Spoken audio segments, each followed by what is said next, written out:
solo viendo. La primera. Exactamente. ¿Qué será esto? ¿Lo ven como cálculo? No. Sí, pero ella puede ser el que como cambio de color, que una suprasensiva de Ya, el de aquí dicen que ya puede ser cálculo. ¿Creen que se vea de este color? eso en Jiva sí, podría ser color podría ser. Pero estamos hablando de un color como grisáceo. ¿Cómo creen que sea la textura? Es una película. Exacto. Miren. Grisáceo. Exacto. Muy bien. Materia alba. Alba obviamente quiere decirte que es blanca, ¿sí? Y que se puede desprender obviamente con facilidad. Esto es biopelícula, ¿sí? Biopelícula dental de color grisáceo blanquecino. ¿Y qué es esto? Exacto, esto es cálculo. ¿Por qué? Por el color y por la mineralización. Exacto, la textura, el color y la superficie en donde se encuentra, ¿sí? Entonces, ¿qué pasó? Es que pasa grande. Por lo que tengo mañana a la salida de Ibar, estamos revisando los equipos. Sí, pero dile que ahorita estás en clase. Un momento está bien, pero todo el tiempo no, porque si no les voy a poner falta. Ya, porfa, dile eso. Ya acabamos a la 1 y pueden hacer ya la revisión, por favor. ¿Ya? Muy bien, exacto, chicos. Entonces, tomemos en cuenta que la textura, el color, la ubicación también te va a ayudar a diferenciar si es biopelícula dental, materia alba o si esa biopelícula dental ya se mineralizó. Entonces, ¿qué nos dice la literatura? La organización de la placa dentobacteriana hace que sea imposible retirarla por medio de enjuague o con el uso de aerosoles. Necesitas de ley fricción del cepillo dental. Se considera como materia alba la acumulación blanda de bacterias y células de tejido que carecen de una estructura organizada. ¿Sí? Entonces, siempre previo a biopelícula dental, materia alba. El depósito duro que se forma por medio de la mineralización ya de una biopelícula dental se conoce como cálculo dental.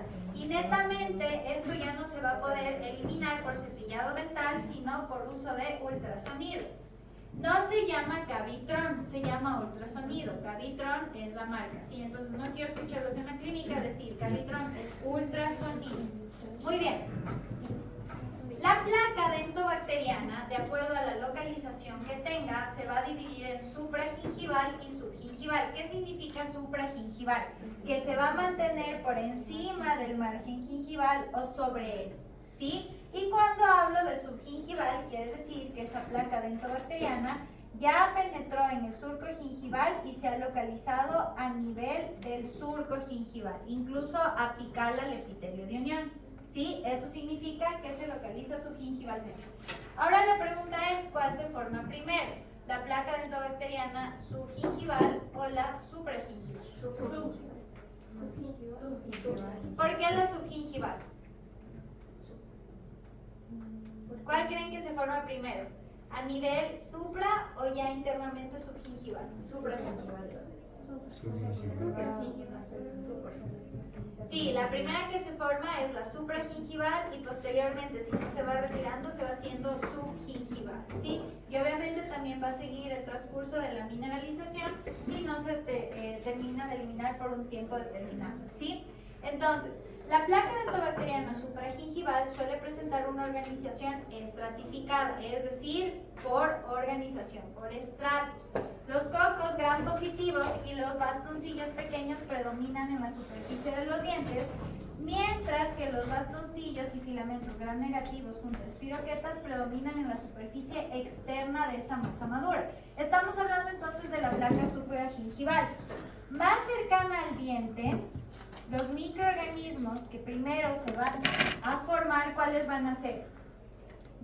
Cocos gram positivos y bastoncillos pequeños. Y más externamente ya voy a encontrar espiroquetas y filamentos gram negativos, ¿sí?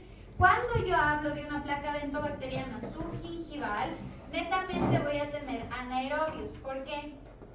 ¿Qué era un microorganismo anaerobio?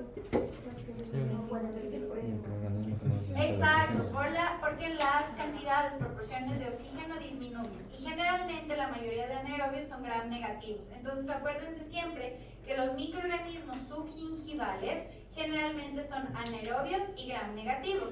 ¿Cuándo digo que un microorganismo es gram positivo o gram negativo? ¿De qué depende o por qué lleva ese nombre? ¿Por qué? Dime. Por su membrana, ¿cómo era? Por su Era por la estructura, porque podía tener o bien una capa de glicopédidos ahí sueltos o podía tener la otra membrana. O sea, los negativos tenían, si no me equivoco, 2 membranas que eran los que les hacían más resistentes, que no me acuerdo el nombre sinceramente. Pero en realidad el gram es por la tinción que tiene. Exacto. Ajá. Pero se pintaban Por eso, pero ¿cuándo es gram positivo? ¿De qué color se tiñe cuando es gram positivo? moradito azul. Exacto, rosadito. Y el gram negativo es más moradito. ¿Sí? Justamente es por la tinción. ¿Sí? Entonces, generalmente, subgingivalmente, van a predominar gram negativos anaerobios. La composición de la placa bacteriana subgingival depende obviamente de la profundidad de la bolsa. En gingivitis podré tener placa subgingival o solo supragingival. No, también la puedes tener subgingival.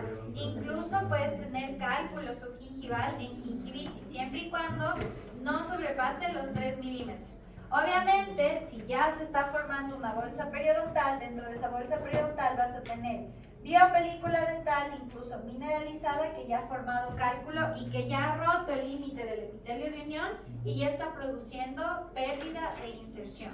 ¿Sí? Entonces, en la parte apical van a dominar las espiroquetas, cocos y bastoncillos, mientras que en la parte frontal se observan más filamentos. Entonces, a nivel subgingival, voy a tener en esta región, en apical, mayor cantidad de cocos, bastoncillos y espiroquetas. Y en la parte más externa o frontal, que voy a tener lo que es microorganismos relacionados netamente con cocos. ¿Sí? ¿Esa parte está clara? ¿Sí? La conformación. Una vez que estás hablando de placa dentobacteriana subgingival, en la parte más apical, ¿qué voy a encontrar? Espiroquetas, cocos y bastoncillos. ¿Sí? En la parte más apical. Y en la parte más frontal vas a encontrar cocos y también filamentos. ¿Sí? O sea, en la parte más relacionada con los epitelios del surco y el de unión. ¿Ok? Muy bien, ¿hasta aquí tienen dudas o preguntas? No, aquí cómo se puede ver radiológicamente. La placa, muy buena pregunta. Radiográficamente la biopelícula dental subgingival no la vas a ver porque es blanda, pero sí puedes ver el cálculo subgingival.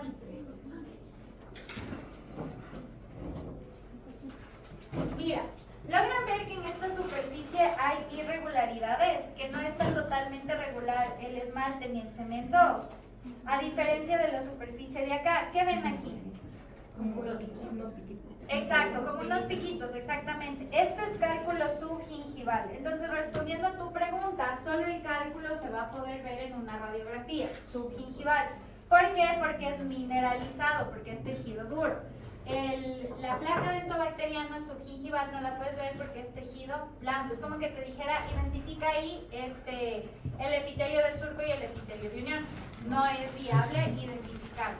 Ya el cálculo sí, porque está mineralizado y porque ya forma una superficie. ¿Ok? Entonces, radiográficamente el cálculo sí lo puedes ver. Dime. No, lo que ves, el cálculo siempre se va a ver radio opaco. No sé si ves aquí como que sale una I. Ya, esto es cálculo. El cálculo no se va a ver radiolúcido, siempre se va a ver radio opaco porque son minerales. ¿Sí? Ajá, o sea, no lo ves regular. Mira, si tú ves probablemente este cálculo a este nivel, ya haya una bolsa periodontal. ¿Sí? Entonces hay que ser muy observador. Si tú metes el ultrasonido, obviamente van a salir piedritas, que es la biopelícula que se ha mineralizado. ¿Ok? Listo. ¿Hasta aquí tienen dudas o preguntas? Acuérdense, dime.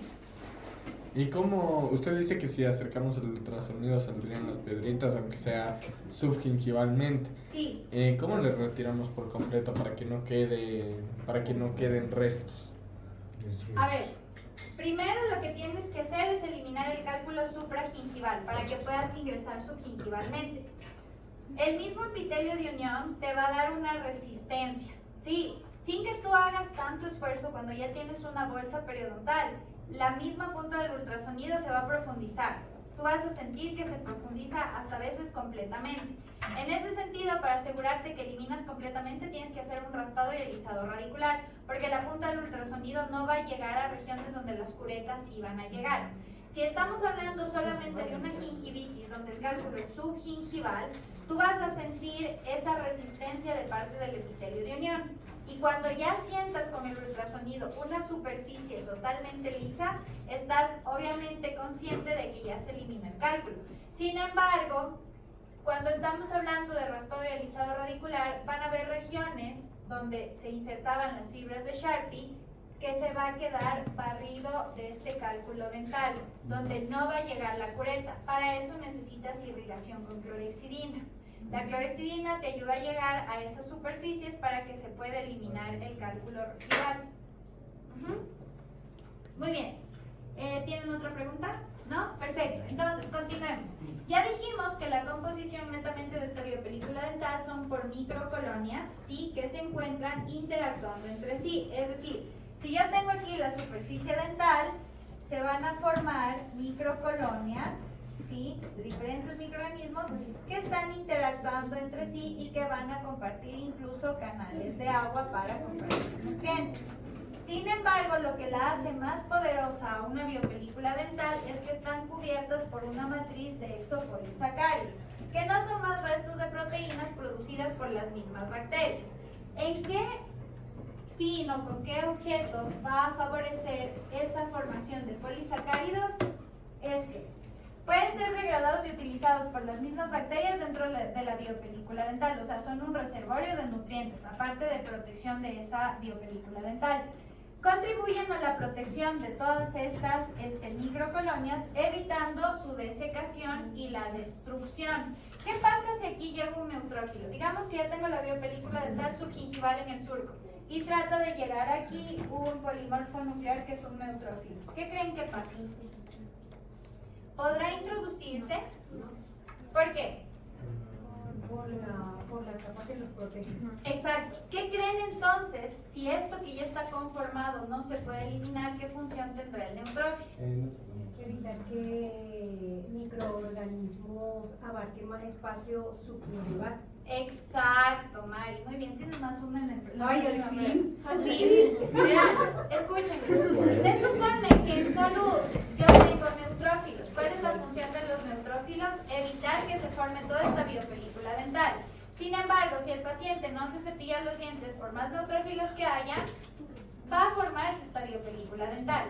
¿Cuál es la función de un neutrófilo? Una vez que ya se haya formado la biopelícula dental, que sigan colonizando más microorganismos y se formen más microcolonias. Esa va a ser la función. ¿Sí? Entonces todo radica en el cepillado dental y la eliminación de cálculo por parte del odontólogo cada 6 meses. Muy bien. ¿Qué más? Pueden unirse a nutrientes esenciales, esta matriz de isopolisacárido como cationes para crear un ambiente local nutricionalmente rico que favorezca la convivencia de todo este barrio. ¿Sí? Y puede actuar como un amortiguador y ayudar a retener enzimas extracelulares. Es decir, la función de esa matriz que está cubriendo toda la biopelícula dental no solamente es protección, sino también nutrición y resistencia a células de defensa como los neutrófilos. Entonces, si yo les pregunto en un examen cuál es la función de la matriz extracelular de la biopelícula dental, puede ser. Exacto, básicamente nutrición y defensa y protección. Muy bien. ¿Hasta aquí tienen dudas o preguntas? Ok. La mayoría de las bacterias solo pueden resistir en la cavidad oral si forman una biopelícula sobre superficie duras no descamadas. Necesitamos toda esa coagregación y esa interacción para que se permanezca viable la biopelícula dental. ¿Sí? En presencia de salud existe un balance entre mecanismos aditivos y retentivos de la biopelícula contra fuerzas abrasivas. Es decir, sí se puede formar una biopelícula dental en salud siempre y cuando se la elimine a tiempo. ¿Sí? Si ya está totalmente conformada e incluso ya ha pasado tiempo de su mineralización, no van a poder contrarrestarla solamente con cepillado dental. El establecimiento y estabilización de las bacterias en una biopelícula dental son de importancia no solo para la etiología de la periodontitis, sino también para su tratamiento. ¿Qué pasa con los implantes dentales? ¿Qué pasa si un paciente no cuida su implante dental y no cepilla la corona que está expuesta al medio oral? Ya, puede desarrollar perimplantitis. Sobre la superficie del implante, ¿creen que haya mayor adherencia de estos microorganismos que sobre la superficie de una raíz dental natural? No. Exacto. Las cuerdas del implante, que literalmente son lo que le permite osseointegrarse, son más rugosas y van a favorecer con mayor facilidad la acumulación de microorganismos, incluso más que en la superficie de la raíz dental. Por lo tanto, un implante dental se va a perder más rápido por perimplantitis que un diente por periodontitis.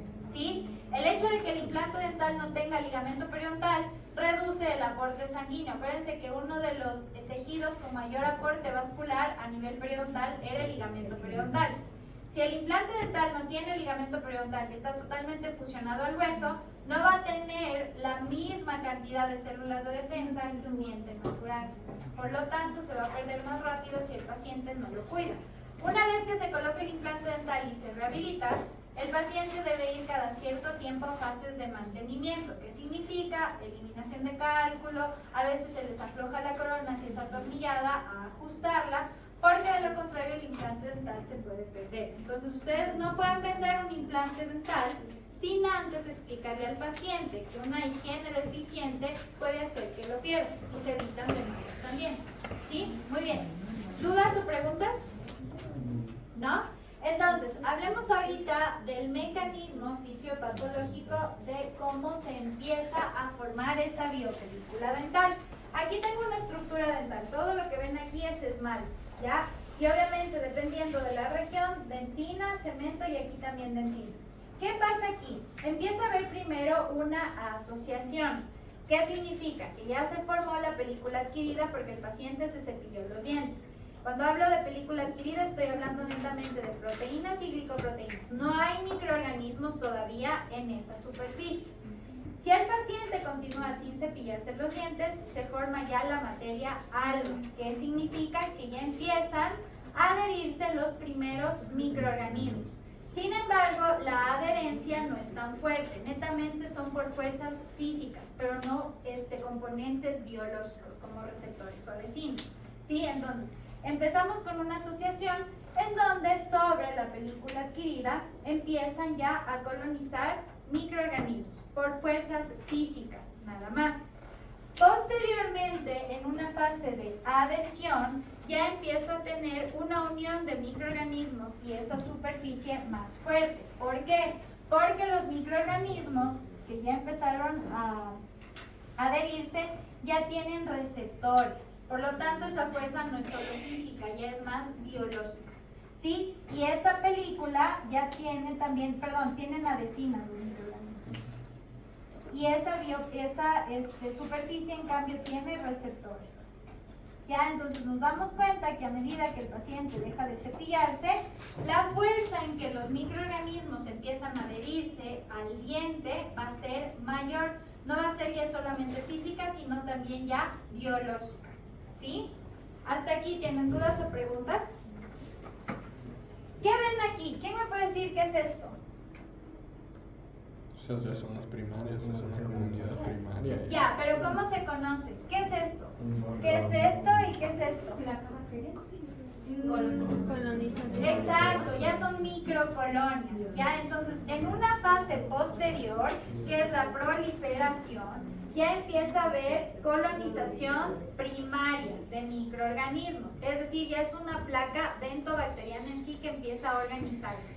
Y está formando colonias. Sí, está formando barrios de microorganismos separados que después de un tiempo en una fase de formación empiezan ya a comunicarse entre sí. ¿Cuándo será más agresiva la biopelícula dental? ¿En este estado o en el de acá? ¿Por qué? Porque ya tiene... Exacto, ya es una comunidad más establecida, se llevan súper bien, ya hay interacción, ya están nutriéndose, ¿sí? Entonces, aquí hay ya colonizadores secundarios. Sí, perfecto, Mari, bien. Primarios y secundarios, muy bien. Están inspirando. Ya, muy bien. Posteriormente vienen colonizadores terciarios o tardíos, que generalmente son los periodontopatógenos. Por lo tanto, si ya tengo colonización de periodontopatógenos, esa biopelícula dental se vuelve más agresiva. De tal manera que si llega un neutrófilo, va a ser más resistente para poder contrarrestarlo. Sí, lo que estamos viendo aquí, que en sí esa biopelícula dental ya súper conformada, puede producir enzimas y vesículas que van a tratar de eliminar ese neutrófilo para evitar que la destruya. Jamás un neutrófilo va a tener la capacidad de destruir una biopelícula dental organizada. La única manera de destruirla, nosotros, periodoncistas y los odontólogos, destruyéndola completamente. Ningún antibiótico, ninguna célula de defensa la va a quitar de ahí si no hacemos una terapia mecánica. ¿Sí? Aquí estaba confundida. Yo pensé que los colonizadores secundarios eran los mismos colonizadores posteriores. O sea, que los colonizadores posteriores son los terciarios. Sí, mira, tienes colonizadores primarios, secundarios y terciarios. Los secundarios se conocen como puente porque van a favorecer la unión entre los primarios y los terciarios, que generalmente son los más periodontopatógenos. O sea, si se dan cuenta, los periodontopatógenos necesitan ya un establecimiento complejo de biopelícula dental para poder adherirse y mantenerse en el tiempo. Sí, eso lo vamos a ver en la pirámide de Socrates, en biología. Aparte de los colonizadores secundarios, aquí hay una tabla donde aparecían las bacterias colonizadoras primarias y las secundarias, pero no aparece una terciaria. No, sí hay colonización terciaria. Y no solamente, Mari, necesitas que de ley haya todo ese orden de primario, secundario y terciario para que se produzca ya una enfermedad. Sí, porque puedes incluso tener colonizadores primarios y adherirse directamente a los, terciarios y adherirse directamente a los primarios, o incluso en casos súper raros, adherirse directamente periodontopatógenos a esa superficie. No necesitas que se forme completamente la pirámide. ¿Sí? Muy bien. Sin embargo, es en sí la complejidad de desarrollo que tienen como biopelícula dental lo que las hace más agresivas. Ahora, chicos, pueden haber también gran cantidad de periodontopatógenos, pero en sí lo que produce ya la destrucción periodontal es toda la inflamación, producto de la interacción entre los microorganismos y el hospedero. No es netamente el virus, la bacteria, ¿sí? Es la inflamación que se desencadena entre la interacción de los microorganismos y el hospedero, esta disbiosis. Eso lo vamos a ver en patogenia. ¿Tienen dudas o preguntas hasta aquí? ¿No? Ok. Las primeras bacterias que se acumulan supragingivalmente en la superficie dental son en su mayoría actinomyces y streptococcus gram positivos, ¿sí? Pueden ser aerobios facultativos. Cuando ya son subgingivales, van a ser netamente anaerobios y gram negativos, porque la mayoría de anaerobios son gram negativos, ¿ok? Acuérdense siempre que a nivel subgingival yo voy a aislar siempre anaerobios gram negativos, ¿sí? Puedo tener bacilos, cocos gram positivos, pero en su predominio van a ser gram negativos. Los microorganismos de la placa subgingival proliferan en exceso y generan enfermedad periodontal grave en pacientes o hospederos inmunocomprometidos, ¿sí? Porque si el paciente no tiene buena higiene oral y está en un tratamiento de quimioterapia, que puede producirse una gingivitis o una periodontitis. ¿Qué pasa si el paciente está en tratamiento de quimioterapia, hay inmunosupresión, pero tiene buena higiene oral? se mantiene. Sí, no va a desarrollarse una gingivitis y peor aún una periodontitis. ¿Qué pasa si el paciente tiene diabetes no controlada, no se cepilla adecuadamente los dientes y fuma? Sí, probablemente se va a desarrollar una periodontitis, y más aún si ya tiene un factor genético adicional. Si sus padres perdieron dientes por periodontitis. Es como el cáncer. La periodontitis se parece mucho al cáncer. Genéticamente puedes estar predispuesta, pero probablemente no se va a desarrollar si tus hábitos son adecuados. Si haces controles periódicos, una mamografía, por ejemplo, las mujeres tenemos mucha predilección a desarrollar cáncer de mama si tenemos antecedentes maternos de abuelas también que han desarrollado cáncer, incluso en mujeres jóvenes de 25, 27 años. Si tienes hábitos adecuados y te estás haciendo mamografías constantemente, probablemente no vas a desarrollar ese cáncer, ¿sí? Y la periodontitis es igual. Puedes estar predispuesta a desarrollarla genéticamente, porque sí hay genes relacionados con la periodontitis, pero si no fumas, si te cepillas adecuadamente los dientes, si tienes enfermedades sistémicas pero están controladas, probablemente no la vas a desarrollar, tomando en cuenta que el factor etiológico principal es la formación de biopelícula dental. ¿Sí? ¿Dudas o preguntas? ¿No? Muy bien. Para colonizar un sitio subgingival, una especie bacteriana debe superar varios obstáculos provenientes del hospedero, entre los que figuran el flujo de la saliva, que actúa como un barrido de las superficies dentales. Por eso les digo que el cepillado dental antes de dormirte es el más importante, pero no es el único, ¿sí? Del fluido gingival clavicular, así como el desplazamiento mecánico provocado por la masticación y la fonación, ¿sí? Las sustancias presentes en la saliva y el fluido gingival clavicular evitan la colonización, bloqueando la unión de las células bacterianas a la superficie del huésped. ¿A partir de qué? Del fluido clavicular, y obviamente le contiene el fluido clavicular, neutrófilos. Si el paciente está inmunocomprometido, la formación de esa biopelícula dental será mayor y más rápida, ¿sí? Porque no tiene un medio que la vaya a contener antes de formarse. Una vez que la célula bacteriana se une a la superficie del área subgingival, entra en juego otros mecanismos del hospedero. La descamación de las células epiteliales, porque tenemos un epitelio del surco y uno de unión, que van a tratar de eliminarla, ¿sí? Otro mecanismo es la limpieza, representa otro mecanismo de limpieza que es superado por ciertas especies gracias a su capacidad de unirse a las células epiteliales. La Porphyromonas gingivalis y el Agregatibacter actinomycetem comitans, que son dos periodontopatógenos súper agresivos, sin necesidad de que incluso haya una biopelícula dental bien formada, pueden atravesar directamente el epitelio y llegar al tejido conectivo y empezar a destruirlo. ¿Sí? Entonces, depende mucho de la virulencia, siempre y cuando la cantidad sea adecuada para producir. Y finalmente, los leucocitos polimorfonucleares, conocidos como neutrófilos, afectan a las especies subgingivales de dos maneras. Mediante fagocitosis, es decir, la pueden comer literalmente, fagocitar, o también eliminando enzimas lisosómicas. Acuérdense que un neutrófilo se llama polimorfonuclear porque puede tener un núcleo de diferente forma, por eso es polimorfonuclear. Y en su interior contiene vesículas que van a favorecer que una vez que se extravasen, eliminen